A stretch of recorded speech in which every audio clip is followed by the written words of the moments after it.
നമ്മുടെ ചാനലിലൂടെ പുതിയൊരു പ്രോഗ്രാം തുടങ്ങുവാനായിട്ട് ആഗ്രഹിക്കുകയാണ്. പ്രോഗ്രാം എന്ന് പറഞ്ഞാൽ മറ്റൊന്നുമല്ല, ഒരു ബൈബിൾ ക്വിസാണ്. ദൈവവചന പഠനത്തിനായിട്ട് നമ്മൾ ഒരുമിച്ച് ഒരു ബൈബിൾ ക്വിസ് നടത്തുകയാണ്. നമ്മുടെ ബൈബിൾ ക്വിസ് എന്ന് പറഞ്ഞാൽ സത്യവേദ പുസ്തകത്തിൽ നിന്നും ഒരു ഭാഗം വായിക്കുകയും ആ ഭാഗത്തു നിന്നും ചില ചോദ്യങ്ങൾ ചോദിക്കാനുമാണ് ആഗ്രഹിക്കുന്നത്. ഇതൊരു പഠനമായിട്ട് മാത്രം എല്ലാവരും കാണുക. ദൈവവചന പഠനത്തിൽ ആരും പൂർണ്ണരല്ല. വലിയ പണ്ഡിതന്മാർ പോലും ഇപ്പോഴും ദൈവവചനം പഠിച്ചുകൊണ്ടിരിക്കുകയാണ്. അതുകൊണ്ട് തെറ്റുകുറ്റങ്ങൾ വന്നാൽ ക്ഷമിക്കുക. ദൈവനാമത്തിൽ ആദ്യം തന്നെ നിങ്ങളെ അത് ഓർപ്പിക്കുകയാണ്. അപ്പം ഇന്നത്തെ നമ്മുടെ ചോദ്യങ്ങൾക്ക് ആധാരമായിട്ട് ഉൽപ്പത്തി പുസ്തകം 1-ാം അധ്യായമാണ് വായിക്കുന്നത്.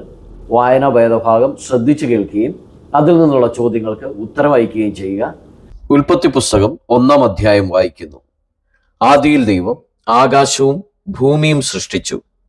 ഭൂമി പാഴായും ശൂന്യമായും ഇരുന്നു. ആഴത്തിന്മീതെ ഇരുളുണ്ടായിരുന്നു. ദൈവത്തിന്റെ ആത്മാവ് വെള്ളത്തിന്മീതെ പരിവർത്തിച്ചുകൊണ്ടിരുന്നു. വെളിച്ചമുണ്ടാകട്ടെ എന്ന് ദൈവം കൽപ്പിച്ചു. വെളിച്ചമുണ്ടായി. വെളിച്ചം നല്ലത് എന്ന് ദൈവം കണ്ടു.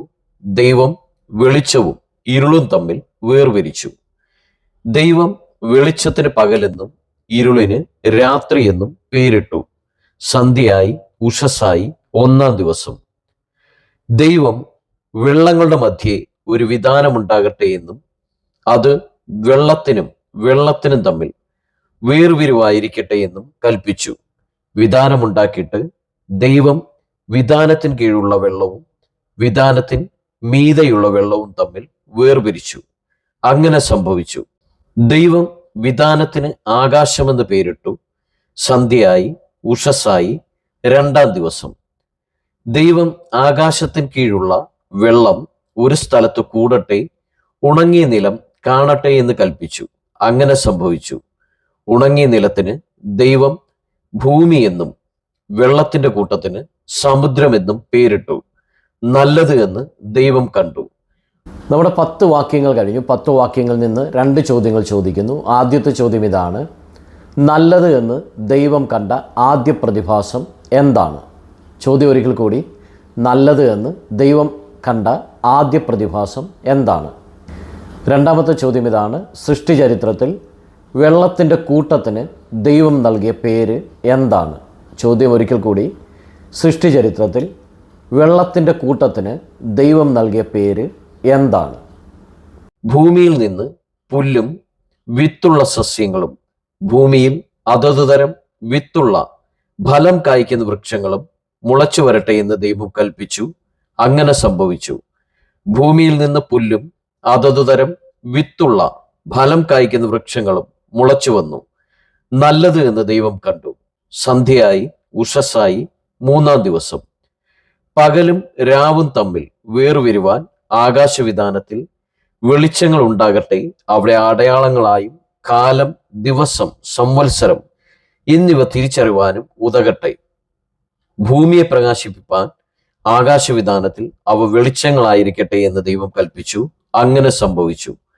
പകൽ വാഴേണ്ടതിന് വലിപ്പമേറിയ വെളിച്ചവും രാത്രി വാഴേണ്ടതിന് വലിപ്പം കുറഞ്ഞ വെളിച്ചവുമായി 2 വലിയ വെളിച്ചങ്ങളെ ദൈവമുണ്ടാക്കി.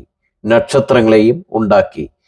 ഭൂമിയെ പ്രകാശിപ്പിപ്പാനും പകലും രാത്രിയും വാഴുവാനും വെളിച്ചത്തെയും ഇരുളിനെയും തമ്മിൽ വേർതിരിപ്പാനുമായി ദൈവം അവയെ ആകാശവിധാനത്തിൽ നിർത്തി.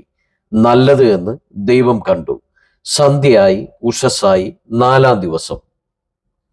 വെള്ളത്തിൽ ജലജന്തുക്കൾ കൂട്ടമായി ജനിക്കട്ടെ.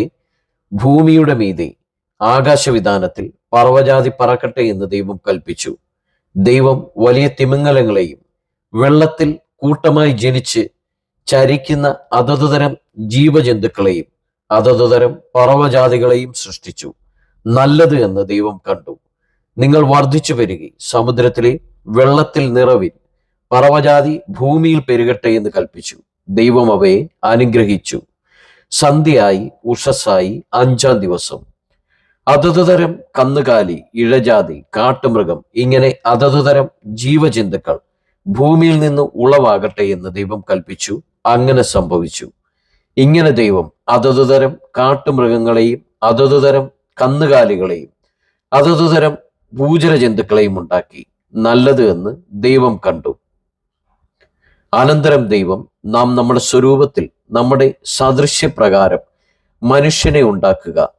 അവർ സമുദ്രത്തിലുള്ള മത്സ്യങ്ങളിന്മേലും ആകാശത്തിലുള്ള പർവ്വജാതിയിന്മേലും മൃഗങ്ങളിന്മേലും സർവഭൂമിയിന്മേലും ഭൂമിയിൽ ഇഴയുന്ന എല്ലാ ഇഴജാതികളിന്മേലും വാഴട്ടെ എന്ന് കൽപ്പിച്ചു.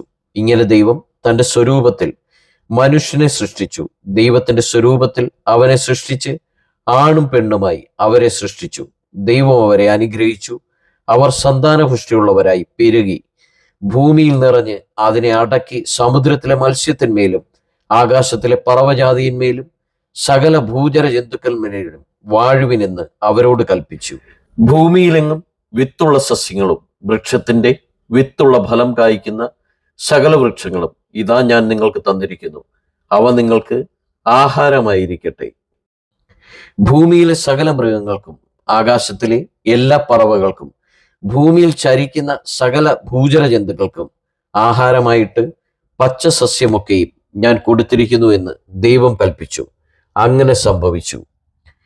താൻ ഉണ്ടാക്കിയതിനെയൊക്കെയും ദൈവം നോക്കി അതെത്രയും നല്ലത് എന്ന് കണ്ടു. സന്ധ്യയായി ഉഷസ്സായി 6-ാം ദിവസം. നമ്മുടെ അടുത്ത ചോദ്യം ഇതാണ്: സൂര്യനെയും ചന്ദ്രനെയും ദൈവം സൃഷ്ടിച്ചത് എത്രാം ദിവസമാണ്? ചോദ്യം ഒരിക്കൽ കൂടി: സൂര്യനെയും ചന്ദ്രനെയും ദൈവം സൃഷ്ടിച്ചത് എത്രാം ദിവസമാണ്? നമ്മുടെ അവസാനത്തെ ചോദ്യം: ഈ അധ്യായത്തിൽ കൽപ്പിച്ചു എന്ന് എത്ര പ്രാവശ്യം പറഞ്ഞിരിക്കുന്നു? ചോദ്യം ഒന്നുകൂടി ആവർത്തിക്കുന്നു: ഈ അധ്യായത്തിൽ കൽപ്പിച്ചു എന്ന വാക്ക് എത്ര പ്രാവശ്യം ആവർത്തിച്ചിരിക്കുന്നു? അപ്പോൾ ഉത്തരം എല്ലാവരും കമൻറ്റ് ചെയ്യുക. ദൈവം അനുവദിച്ചാൽ ഡിസംബർ അവസാനത്തോടു കൂടി നമ്മളൊരു മെഗാ ബൈബിൾ ക്വിസ് നടത്തുന്നുണ്ട്. ആ ബൈബിൾ ക്വിസിൻ്റെ വിജയത്തിനായിട്ടും പ്രവർത്തനങ്ങൾക്കായിട്ടും നിങ്ങളുടെ പ്രാർത്ഥനയെ ചോദിക്കുകയാണ്. എല്ലാവരെയും അതിലേക്ക് ഹാർദവമായി സ്വാഗതം ചെയ്യുകയാണ്. അപ്പോൾ ആ വിഷയത്തിന് വേണ്ടി എല്ലാവരും പ്രാർത്ഥിക്കുക. ദൈവം എല്ലാവരെയും അനുഗ്രഹിക്കട്ടെ.